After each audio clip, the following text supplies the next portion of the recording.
Olá, meu nome é Irene Vitória Pedroso, estou cursando o segundo semestre de odontologia e este é um trabalho para a disciplina de anatomia.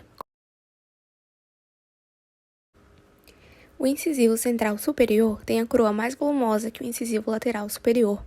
Na face vestibular, o formato é trapezoidal, alargado com pequena desproporção entre largura e altura.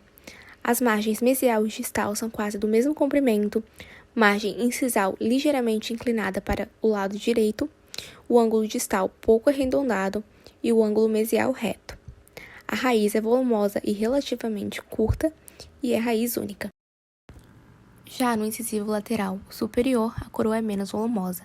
Na face vestibular, o formato é trapezoidal, alongado, a altura mais acentuada do que a largura, a margem mesial bem maior do que a distal e menos inclinada, a margem incisal bem mais inclinada para a distal e dividida em dois segmentos, o ângulo distal bastante arredondado e fracamente obtuso, o ângulo mesial reto ou agudo.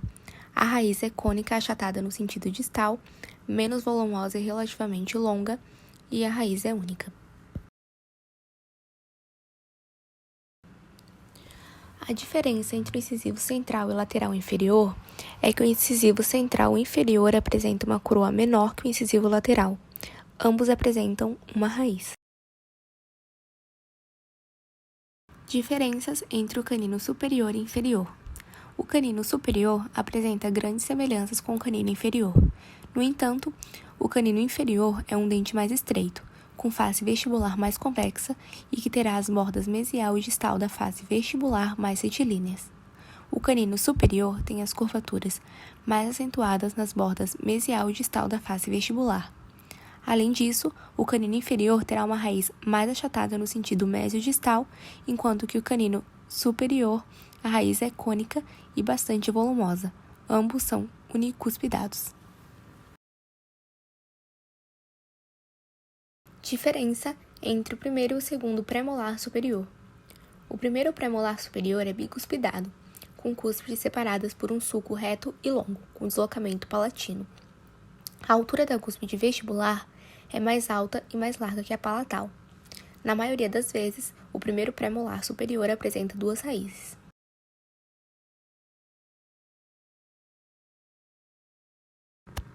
Já o segundo premolar superior apresenta uma raiz na maioria dos casos e possui a altura das cúspides semelhantes. O sulco que as divide é reto, curto e centralizado.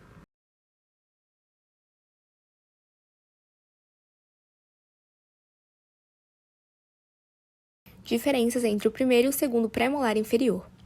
O primeiro premolar inferior também possui duas cúspides unidas por uma ponta de esmalte. Porém, a cúspide vestibular é 2 vezes maior que a sua lingual. O sulco principal é curvilíneo e de concavidade voltada para vestibular. Possui uma raiz achatada no sentido mesio-distal e ele é 82% uniradicular. Já o segundo premolar inferior pode apresentar variações morfológicas quanto ao número de cúspides. Quando bicuspidado, a cúspide vestibular é mais alta e mais larga que a palatal, possuindo um sulco curvilíneo que as divide. Quando tricuspidado, a cúspide vestibular é a maior, seguida da mesiolingual e, por último, a distolingual. Ele é 92% uniradicular. Diferenças entre o primeiro e o segundo molar superior. O primeiro molar superior possui 4 cúspides e tem a presença de tubérculo de Carabelli.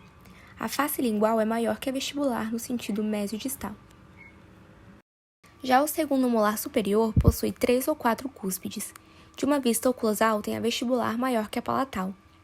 Ambos têm em comum o formato mais quadrado e podem ter 3 raízes, 2 vestibulares e uma palatina. Diferença entre o primeiro e o segundo molar inferior. O primeiro molar inferior, em uma vista oclusal, possui um contorno pentagonal. O primeiro molar inferior apresenta 5 cúspides, 3 vestibulares e 2 linguais. Já o segundo molar inferior possui um contorno retangular. Ele apresenta 4 cúspides e possui um sulco homogêneo. Ambos possuem 2 raízes.